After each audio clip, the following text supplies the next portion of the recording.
Okay, so I wanted to show you how to analyze your data for the first lab. So you have a data sheet that has 40 sets of measurements. So the first thing you're going to do is you're going to create this spreadsheet, and so you'll open Excel, just create a new file, and we're going to use three columns. The first column is just to do the measurement number. Let me just do this over just to show you how it works. So what you would do is you would start with the first entry as measurement 1, second one is measurement 2, so put that in there.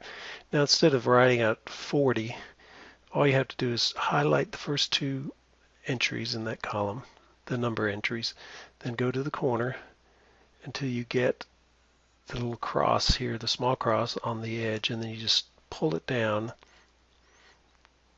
to row 41, and what it'll do is it'll just write the numbers from 1 to 40 by once. And the reason we're going to row 41 is because the top row is the column headings. Okay, the second column is the photogate measurement. The third column is the stopwatch measurement. So just enter them.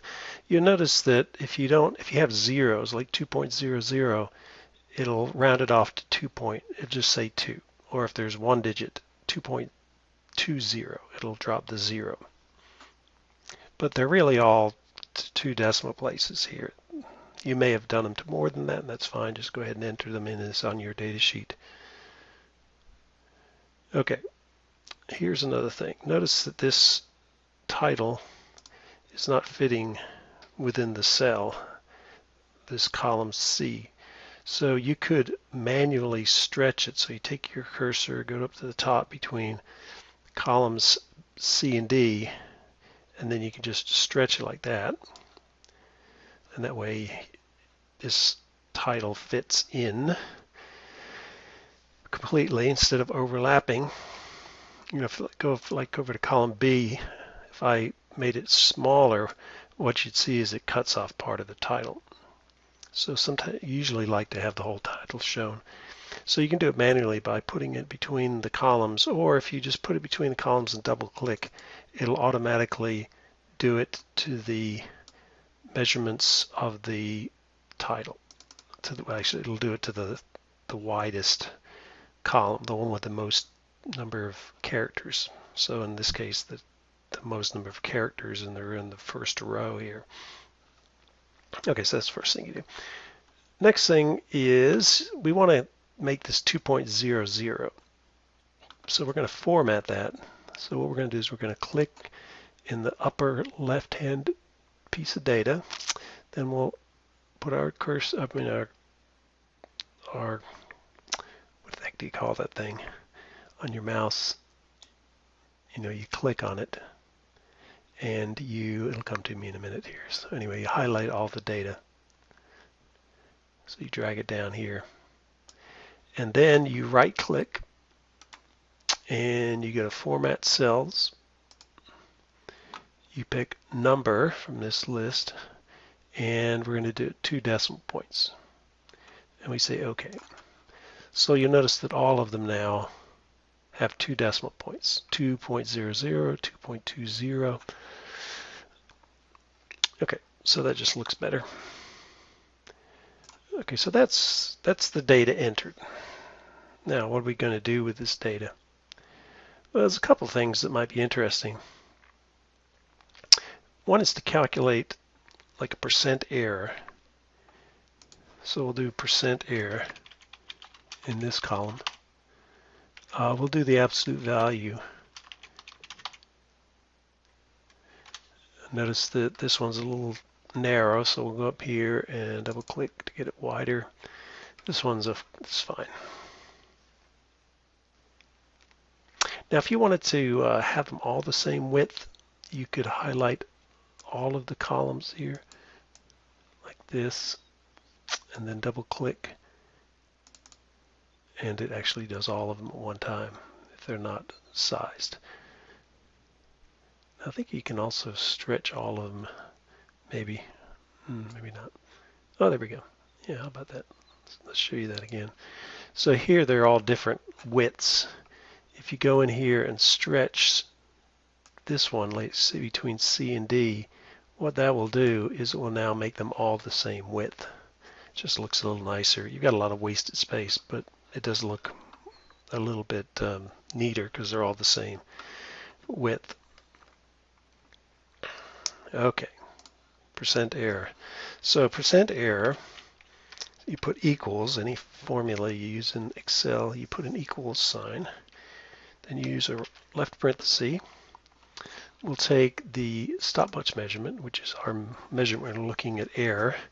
We're going to subtract the Photogate measurement, which is the most accurate one, right parenthesis. So that's the difference between the actual measurement and the standard. We'll divide with a slash here by the Photogate measurement, which is the accurate, let's call it the exact value. Okay, now that'll give us a decimal. So we're going to multiply by 100 to get into a percent. So what this is saying is that 1.40 is 6% lower than 1.49. So we take that formula and we can copy that formula down 39 rows. So you take the corner, the lower right hand corner, give this little plus sign, small plus sign, and just drag it all the way down to the bottom. And now we've got all the percent error calculations. Now I'm going to go ahead and reformat this into just 2 decimal points again. So what I'll do is I'll highlight the entire column of data. I'll right click it, format the cells, go to number, 2 decimal points. If you wanted more, you could do this or less using this arrow, so you could do that. So now we got percent error. And this is if you want to take the absolute value. So the pluses become plus, stay plus, and the minuses become plus. So if you do equal ABS, that's the absolute value function, left parenthesis, click on the element in row column D, right parenthesis, and you'll see it becomes positive 6.04. We'll format it in just a second. Let's copy it down.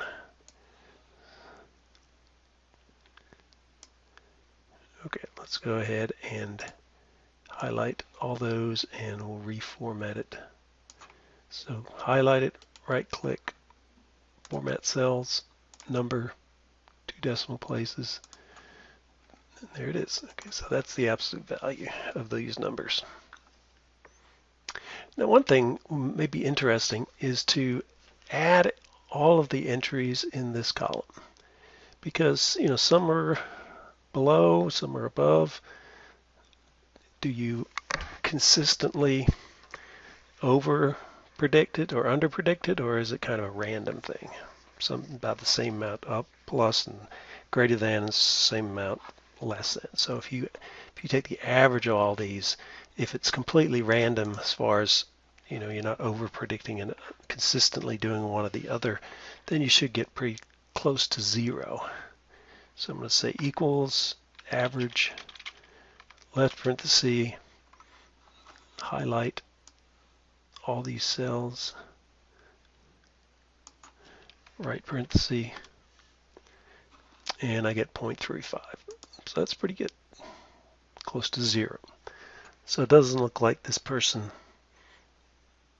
was over or under measuring. It's just kind of a random one way or the other. Okay.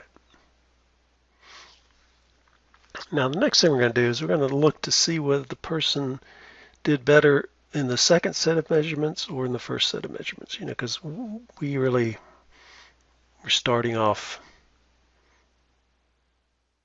not knowing exactly what the best technique was. So theoretically, the second set of data might be more accurate than the first set of data. They came up with some kind of technique that seemed to work better. They were more consistent. It's human input. If you do something more, you're going to get better at it. So let's just see. It may or may not, and we'll find out as a class. See if the second set was better than the first set. If you just try to do the experiment as quickly as possible, you're probably not going to see any improvement. So the way I'm going to do this is I'm going to go down to this row 21. I'm going to come over right to here. We'll do the calculation. So what I'm going to do is I'm going to average equals average left parenthesis, and I'm going to average the first 20 data points together as far as the error is concerned, and then a right parenthesis. So we see that the error, and this is the absolute value. So if I added these together, I might get 0. But what this is doing is it's asking how close one way or the other. Whether I'm high or low, it's still considered error. So you get 4.26% on average. And if we copy that, let me show you how to do that. So we're going to copy that down to row 40. So we'll click on 4.26, the equation. If you do Control-C, go down to this cell right here, which is in row 41. So it's going to average 21 through 40. So click in there and then do Control-V. And so you get 2.92. So we went from 4.26% to 2.92 in the second case. So it looks like in this case that he did do better. Whether that's because it was just, that could be random too. We don't really know at this point. Let's see what else we can do. We could do the percent error. Let's see what the average is. The first, well, I'm not going to do that. We could do the standard deviation.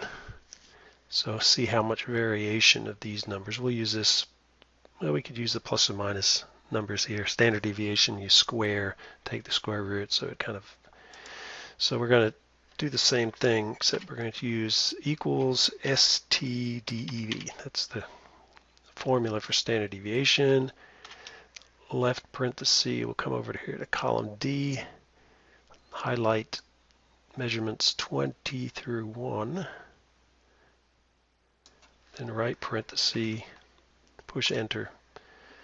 So we get 5.76 standard deviation as far as the numbers. And if we again take that number, that formula, and do Control-C, come down here next to the 2.92, do Control-V, we get 3.88. So again, not only does the average error go down, that the standard deviation goes down, which I guess is not completely unexpected. Okay. The next thing we're going to do, and this is the last thing, is we're going to plot this error, percent error, as a function of measurement. Again, you would think we saw over the first 10 and the first 20 and the second 20 that our averages, our standard deviation became less. But it'll be interesting to see what it looks like on a graph, and it'll give us a chance to show you how you do graphs. So to insert a graph, you go to Insert, and there are all these different kinds of graphs. The one we're going to use most is this one here at the bottom, which is called a scatter plot. And we're going to just do the data points. So scatter. Now, what Excel does is it tries to figure out what you're trying to plot based upon how you've got things laid out. Well, it didn't do a very good job, so we're going to fix this in a second. But before we do that, let's click somewhere in this chart. The whole chart is highlighted. You see these little dots. If we right-click inside and we go down here to move chart. So right now the chart is inside the spreadsheet, but I like to have a separate sheet because it's much cleaner. So I'm going to click New Sheet, and we'll put a title. We'll call it Error as a Function of Time, and then we can say OK. So there we go. There's the plot now. Now what we're going to do is we're going to get rid of all the data and then kind of start all over again. So we're going to go to Select Data, and if we remove, you see this remove, we'll just remove everything till we get a complete blank slate. Okay, then we're going to click Add, and so we can come up with a name. We don't have a name. This is if you had more than one set of data to plot, which in this case we don't, so we just won't call it anything. The first thing is the X values. So you click on the corner here with the arrow. Actually, is that what we're going to do? Or do we click inside here? Oh yeah, select range. Okay, so what we do is we'll go back to this sheet 1. If you go down here, you'll see there's this thing, sheet 1. That's where the data is. So our X data is going to be the measurement number. So we're going to click in cell A2, highlight all the way down to the bottom. So just the numbers 1 through 40. Push Enter. So that's our X values. Now our Y values, we're going to click on that little arrow here again. Series Y values. And we're going to plot column D, which is this 1% error. So again, you're going to highlight everything, and you know the number of cells that we have should be the same. You know, you have to have matching data points. Okay, so we got the X values, which are the 1 through 40. You got the Y values, which are the percent error. You say OK. Notice I didn't include 0.35 because that was a standard deviation number, I think, or an average number. Okay, say OK. And then OK. So there's the data. So you can kind of see early on there were a few bad or high error values, more than 10%. But then we got to the second part and it wasn't, you know, everything's within plus or minus 10%. So that's probably why things looked better. Now we're going to clean this thing up. So we've got a chart title. We don't have any axes titles. This thing here that says series, that's the legend. And because we only have one set of data points, that's really superfluous at this point. So go down here, click series 1, and then put delete. So that just cleans it up. You don't need it there. Okay, to add things to your chart, you go up to this little plus sign, and we want axis titles. So you can see we got axis title here, axis title there, we got a chart title. So if you go click on, say, the chart title, you can click inside of here and change the chart title, or you can click on the chart title and go into this bar at the top. So we'll call this error as a function of measurement. Okay, you push enter. So there you go. There's your title. We come down here to axis title for the y-axis. Type here. We'll say it's percent error. Push enter. Okay. Come down here to the title, the horizontal title. Click on that little box, and then put in measurement number. Enter. Okay. Now the next thing is these numbers are kind of small. I mean, the letters and numbers are small, so we're going to change the font size. And the way we do that is you click the title, you go to Home, And then you can increase the font up here. So I'm going to increase it to 14. So you see it's bigger. We'll do that for the x-axis. So click on that, measurement number. Go up here to font size, pick 14. Then we'll go to the title. And that's already 14, so let's make it 18. Okay, so those are the titles now that are bigger. Now I think you can do other stuff. Let me click on chart title and then right click. Yeah, you can edit the text, you can change the font size, things like that. But we're not doing it that way. The final thing is the numbers for the axes are a little bit small, so to change those, you click on a number inside the axes. Then you can go up here. It's a 9 font. Let's change that to 12. And measurement number, the numbers are here. Go up there, change that to 12 as well. Okay, and I'm going to click over here just out of the graph. So that is the final answer. One last bit before we save this and you upload it to me is click on sheet 1 once and then click on it again. Actually, you have to do it quickly twice, like that. Okay, see how sheet 1 is highlighted. Type in data. So those are just the tabs. These are called different tabs. So this is our data tab. This is our graph tab. Data tab, graph tab. Okay, so I think we're done. I think everything's in there that we need. Okay, so we'll save this, save as, put it somewhere here. I've got a directory called Fall 2020 Labs, and we'll call it you